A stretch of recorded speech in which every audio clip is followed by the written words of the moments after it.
Good evening and welcome to VSB News Online for Thursday, October 30th. I'm Peter Kitzel.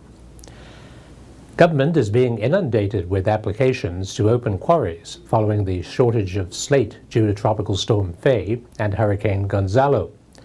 Home Affairs Minister Michael Fahy today called a press conference to advise that all applications will be given consideration in order to alleviate the problem.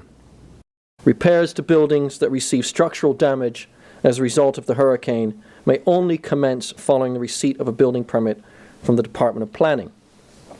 These applications will be given priority and will be processed quickly.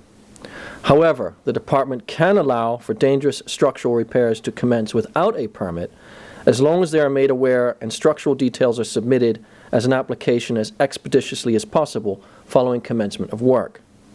The Development and Planning General Development Order of 1999 allows for a permitted development permit to be used for damages caused by storms, provided that not more than 60% of the structure has been destroyed and that the replacement is not greater than the existing building. Repairs to listed buildings or buildings located within historic protection areas that receive structural damage as a result of the hurricane may only commence following receipt of a building permit from the department. Repairs to a listed building damaged as a result of Tropical Storm Fahy or Hurricane Gonzalo using like-for-like details and materials will not require planning permission or a building permit if the damage is limited to non-structural issues. Obviously, we're very cognizant and aware of the issues that residents and businesses are facing not having available slate to do the roof work that they require. The legislation sets out what must be done to open a quarry, and there's no real ability to waive that. What we can do in the department, though, is if you have a quarry that you wish to open, come to the department, meet with the building control officers, and they'll go through that process with you to expedite it as quickly as possible. You'll see that there are legislative requirements that are needed. Part of the reason for having this press conference today has been because of the number of emails that myself and other ministers are receiving in relation to the opening of quarries. We've said to them exactly what we're saying today, that where queries have been made, but yet only one application has been made so far. We're here to help. We're here to expedite that process. If you come into the department, you have a quarry that you need to work on that you think is suitable, then we can help assist in that process. But you'll see the steps that need to be done. They can be done in tandem with the various departments, and we're satisfied that they're doing that. And they're doing a great job in helping. So the main point here is come to the Department of Planning, bring up the required paperwork, and we can work through that with you. You're not going to be left out there on your own just trying to get the things together, and we have the staff on hand that are able to help get this thing expedited. As far as gaining planning permission to address damaged structures, the minister urges applicants to approach the planning department. They are there to help. Most houses are not at that point where they would probably require. In other words, that there's not that overall percentage of complete damage. What I would hope, based on what I've seen, is that much of this work will be able to be done without having to worry about that planning permission. It's really in the hands of those that need to get the work done. If they come in, we do want you to consult. Come in and ask, what is it that you require? People, for whatever reason, they get afraid to come in and see government. They get afraid to come in and see the planning officers. They get afraid. They say, well, they're not going to be helpful. I don't agree. They're there, they're ready, and they're willing, and that's really the point of today, is to get that information out there. Come and see us. They'll work for you. That's what we're here to do, is to make sure that you get what you need. With Halloween coming up this weekend, the Bermuda Police have some good and bad news. The good news is that antisocial behavior during Halloween is on the decline. The bad news, according to Acting Superintendent Jerome Laws, is that those behaving badly have taken to a new weapon: avocados. During the past 3 years, the Bermuda Police Service has seen an encouraging decline in the level of antisocial behavior associated with Halloween festivities, and we will be working hard again this year to continue that trend. As usual, police officers will be patrolling throughout the island, monitoring the various Halloween-related activities, and while the BPS is well positioned to deal with Halloween from an enforcement perspective, I really want to appeal for the community's cooperation in reducing the necessity for police intervention. However, we are mindful that there are persons within our community who will attempt to use Halloween as an opportunity to commit crimes that might cause injuries to person and or damage to property. The BPS would like to reassure the public that such behavior will not be tolerated, and officers will use all lawful powers to deter and detect antisocial behavior. Likewise, all patrons attending Halloween parties are asked to act in a responsible manner. Carefully consider your options and the consequences. If you intend on consuming alcohol, please do not make the mistake of driving whilst impaired. Poor choices can have long-term ramifications. The Bermuda Police Service, working in partnership with the community, would also like to discourage the throwing of any objects at passing vehicles. We are aware that eggs, and this year it seems avocados, have already been used. Shopkeepers are reminded to be wary of persons, particularly those young in age, who attempt to purchase unusual large quantities of eggs. Throwing eggs or other objects at people or property may seem like a meaningless prank, but this irresponsible and dangerous act can cause personal injury and property damage. Anyone caught engaging in such activity will be arrested by police immediately. Clarion Bank was overwhelmed this morning when its offer of free cedar, palmetto, and olive wood saplings was taken up by a vast crowd of residents, with the bank having to increase its offering from 100 to 200 specimens and then seeing them all taken up within 40 minutes of the door being opened. The bank initiated its first ever reforestation sapling project to help people restore the island's unique landscape after the visits of Tropical Storm Fahy and Hurricane Gonzalo. Afterwards, a bank spokesperson said that the bank admired not only the courage, but also the resilience of the entire community. After 3 years of employing the Cambridge International examinations at the primary, middle, and senior school levels, the Ministry of Education was able to look at the results for 2014 today and say that science had done much better than English and mathematics among local students, a trend that Minister of Education Dr. Grant Gibbons ascribed to the aggressive teaching of the teachers in charge of the science curriculum. Among other results revealed today was that 227 students, or 88% of those who tried for the Bermuda School Diploma, were successful. The only unusual factor being that 150 of the 227 graduates were female. Dr. Gibbons was asked if this imbalance held some serious consequences for the job markets of the future. Well, I think we recognize it's a challenge. It's not a new challenge, and I think if you go back to Dr. Mincy, one of the things he was trying to address was this issue of keeping males in school. And I think what you find is that as you go particularly from S1 through to S4, and the department keeps track of where all of these students go, there tends to be more of a movement out of the schools. Some of them are going overseas, some of them are going into home or alternative education by males than by females. So unfortunately the females are certainly the stronger gender when it comes to academic performance, but it's something I think we're certainly very concerned about, and the issue which you saw in a number of the comments throughout this of intervention, particularly in mathematics and other areas, is really important. I think the other thing that we've been stressing for the last year or so is the difference that a good teacher can make is quite pronounced. And we've put a lot of emphasis on professional development. We recognize through the middle school audits that we had gaps and deficiencies. And as we've both Dr. Matthews and I have said, we're trying to address that, and we will address that through the middle school transformation plan. Middle schools obviously are a bigger challenge. As you've seen from the results, primary schools are actually doing quite well, all things considered, but we do have some areas we need to do a better job on there. So I think it bodes well for the future because all of these students are sort of moving through the system, but clearly retention and keeping males interested and keeping them performing is a very important part of what we need to do. The Education Minister was also asked how the ministry intended bringing mathematics back into the fold, especially among the male students. I think it actually bodes very well. I mean, we're now in an era where science is obviously a very important part. Obviously, being able to count and to be able to communicate clearly are important as well. But the science, from my perspective, and perhaps I'm a little biased here, is a very good indicator. It also means that if we can do it in science, we can do it in other areas. And what I was very reassured with, when you look at the spread, particularly in the primary schools, as Dr. Matthews said, you will see some schools that are really doing an extremely good job.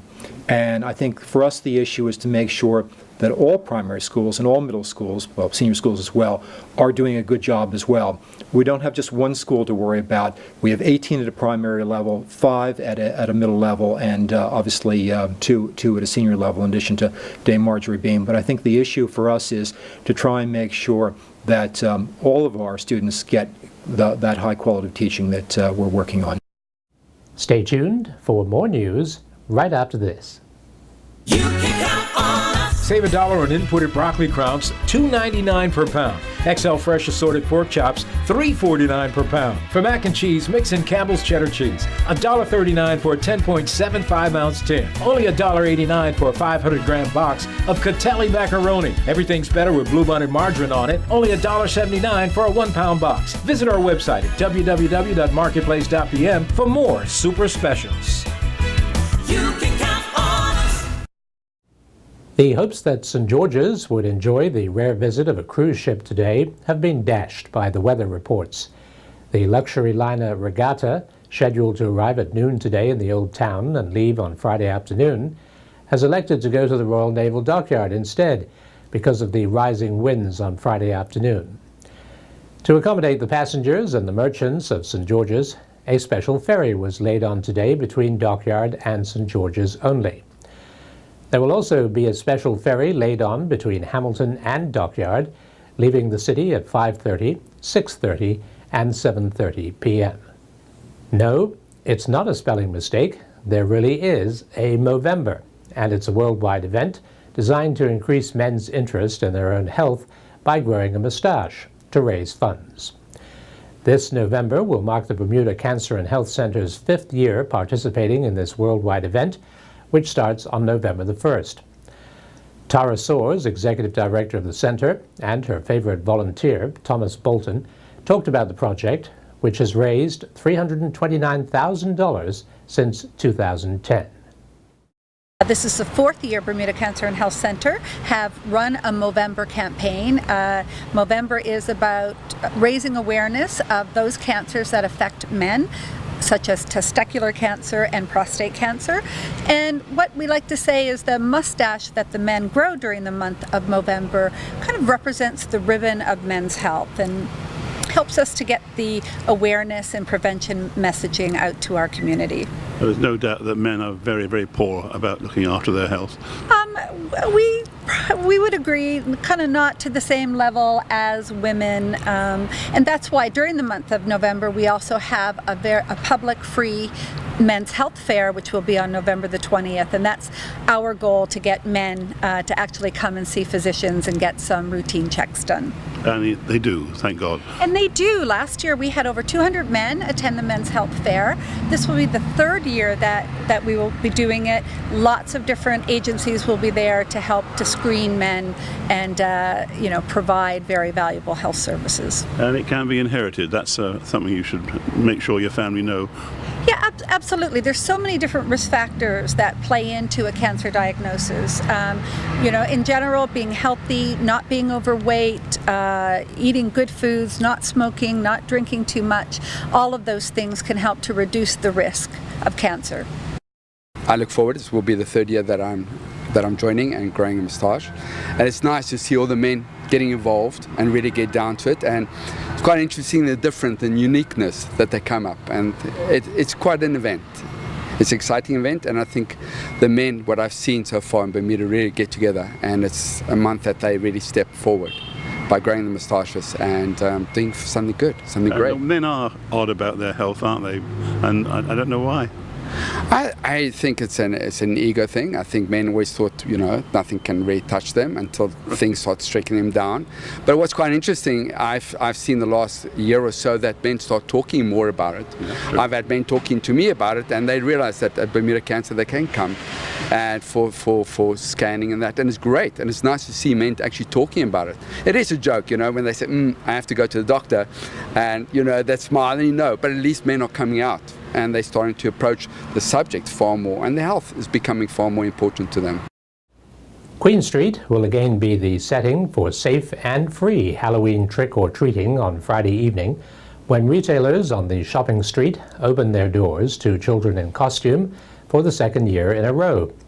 Boo Bash will see Daisy and Mac, Choices, Sassy and Baked stay open from 5:30 to 7:30 p.m. tomorrow, with restaurants such as Lemon Tree and KFC joining in the fun. Face painting by professionals, glitter art, photographs, and Halloween arts and crafts will be on offer on the street, and staff at the participating stores will give out candles and gifts to trick-or-treaters aged up to 12.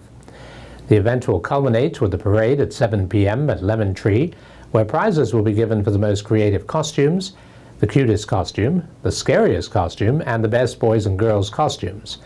Prizes will include gift certificates and toys from participating stores.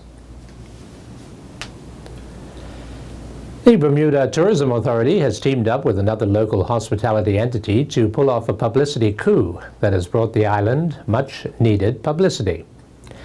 Today, the Fairmont Southampton and the BTA were featured on the Rachel Ray Show in her biggest giveaway show called Thanks a Million. The episode featured host Rachel Ray giving away a total of $1 million in gifts to real-life heroes in the hospitality industry. Everyone from a chef dedicated to getting at-risk kids back on their feet to a waiter who saved a baby's life. For the final prize of the show, and to the surprise of the entire audience, Miss Ray gave away a round-trip airfare to Bermuda and a 3-night stay at the Fairmont Southampton, sponsored by the resort and the BTA, and featuring video of the hotel and the island. The point of the surprise was that the gesture showed clearly to the world that Bermuda was open for business. Today in sports, Earl Baisden has the details on Bermuda finishing 6th in Malaysia, North Village Rams young netballers competing in Disney, and the harness pony racing season schedule changes following facility damage. Bermuda have finished 6th in the ICC World Cricket League Division III tournament in Malaysia following their 10-wicket defeat to the United States of America. Bermuda won the toss and elected to bat, and they were bowled all out for 113. Jordan De Silva was the top scorer with 39, while Christian Burgess added 21, and Kamal Levrock was the only other batsman in double figures. He scored 11. Adil Bhatti was the pick of the United States bowlers with figures of 5 overs, 3 for 29, while Usman Sharjah bowled 5 overs, he took 3 for 30. In reply, Bhatti and Fahad Baba needed only 15.2 overs to cross the score. Baba scored 63 not out, while Bhatti scored 52 not out, as the United States of America scored 118 without loss, winning by 10 wickets. Members of the North Village Lady Rams youth netball team began competing in the first ever Disney International Youth Netball Tournament. The Lady Rams ended day 1 with a record of 4 wins and 3 losses. The North Village Lady Rams began the tournament against ASCO Juniors from the UK, going down 22-8. They bounced back in their next game to defeat Chesterfield 33-4. The next game saw the Lady Rams defeat Texas Lone Stars 37-12. The Lady Rams' victory run was halted with a 20-9 defeat to the ASCO Juniors. The Lady Rams defeated Chesterfield High 25-7, and then they defeated Glad Hill 31-10. The North Village Lady Rams closed out the day with a 10-9 loss to Netball Alberta. The Cellular One Island Basketball League tipped off inside the Summersfield Academy Gymnasium last evening with a men's doubleheader on tap. In the opener, the Hoop Stars took on the Court Kings, and then the Rim Rockers took on the Twisters with a total of 163 points scored on the night. The Hoop Stars built an early lead and managed to hold off Court Kings 49-41. Junior Warner was the top scorer for the Hoop Stars with 18, while Michael Painter scored a game-high 19 points for the Court Kings. The second game came down to free throws, with the Twisters winning 37-36 over the Rim Rockers. Kevin Stevens scored a game-high 12 points to lead the Twisters to victory, while Jamie Cedinho scored 7 points for the Rim Rockers. Events scheduled for the National Equestrian Center on Vesey Street had been put on hold because of the extensive damage to the facility following Tropical Storm Fahy and Hurricane Gonzalo. But news comes that the Harness Pony Racing Committee has met and decided that due to the fact that the track has many lights out, broken, or missing, and are not able to be repaired until early in the new year, they will now have racing during the day. The racing schedule balance for the remainder of the season will see action on November the 11th at 12 noon, November 16th also at 12 noon, November 30th, December 7th, December 21st, and December 26th of 2014. 2015 will see New Year's Day, January 1st, January the 11th, January 17th, and January 18th. A number of Bermuda Triathlon Association members competed recently in the Miami 70.3 Ironman. The competition sees competitors compete in a 1.2-mile swim, a 56-mile bike ride, and a 13.1 run. 4 competed in the men's 35 to 35 age group category. Carl Wilson was 58th in the division, clocking a time of 5 hours, 2 minutes, and 45 seconds. Clive Langley finished 90th with a time of 5 hours, 16 minutes, and 6 seconds. With a time of 6 hours, 9 minutes, and 16 seconds, Dave Suter finished 249th in the category, and Joe Matthews finished 307th with a time of 6 hours, 31 minutes, and 9 seconds.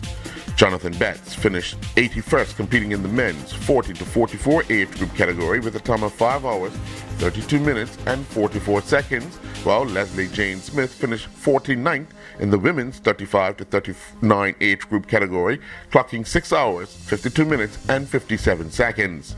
Melissa Logie finished 36th in the women's 30 to 34 age group category with a time of 6 hours, 20 minutes, and 11 seconds, while Elizabeth Stewart finished 76th in the women's 40 to 44 age group category with a time of 7 hours and 10 seconds. The second spring senior bowling league season continued at the Warwick Lanes last evening, where the Pin Splitters went down 4-0 to the Islanders. The Blue Angels defeated Old and Kickin 3-1. The last pin went down 4-0 to the Tigers, with the Drifters defeating Go and Get It 3-1. The newcomers defeated the Last Minutes 3-1. I'm Earl Basden reporting for VSB Sports. Thanks for watching VSB News Online for Thursday, October 30th. I'm Peter Cattell.